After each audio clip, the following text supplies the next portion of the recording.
வீட்ல இருக்க 2 பொருள வச்சு இது மாரி சூப்பரான குலோப் ஜாமுன் பண்ணலாங்க. இதுக்கு தேவையான பொருளே பிரெட் தாங்க. செமையா செய்யலாம் வாங்க எப்படி பண்ணலான்னு பார்க்கலாம். அதுக்கு வந்து மிக்ஸி ஜார்ல வந்து நான் ஒரு 5 பிரெட்ட வந்து ஆட் பண்ணிட்டேங்க. ஆட் பண்ண உடனே அத வந்து நல்லா மையா அரைச்சு எடுத்துட்டேங்க. அரைச்சு எடுத்த உடனே இன்னொரு பவுல்ல வந்து அத ட்ரான்ஸ்ஃபர் பண்ணிட்டேங்க. ட்ரான்ஸ்ஃபர் பண்ண உடனே கொஞ்சமா தேவைக்கு அளவா மில்க் ஆட் பண்ணிட்டேங்க. மில்க் ஆட் பண்ணி அத வந்து ஒரு திக்கான ஒரு சப்பாத்தி பதத்துக்கு வந்து அத நல்லா பெசஞ்சு எடுத்துக்கலாங்க.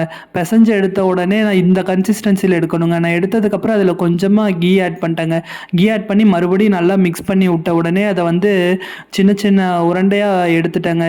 நான் வந்து கொஞ்சம் பெரிய உருண்டையா எடுத்திருக்கேன். நீங்க கொஞ்சம் உங்களுக்கு தேவைக்கு அளவா சின்ன உருண்டையா எடுத்துக்கோங்க. அதுக்கப்புறம் இன்னொரு பேன்ல வந்து சுகர் சிரப் ரெடி பண்றதுக்கு சுகர் ஆட் பண்ணி, வாட்டர் ஆட் பண்ணி அத வந்து நல்லா மிக்ஸ் பண்ணி விட்டேங்க. வாட்டர் கொதிச்ச உடனே நம்ம எடுத்து வச்ச அந்த ஃபுட் கலரையும் அதில ஆட் பண்ணி ஓரமா எடுத்து வச்சுட்டேங்க. அதுக்கப்புறம் ஆயில் ஹீட் ஆன உடனே நம்ம எடுத்து வச்ச அந்த குலோப் ஜாமுன் உருண்டைய ஒன் பை ஒன்னா அத ஆட் பண்ணி நல்லா கோல்டன் ப்ரவுன் ஆன உடனே அதையும் எடுத்து ஓரமா வச்சுட்டேங்க.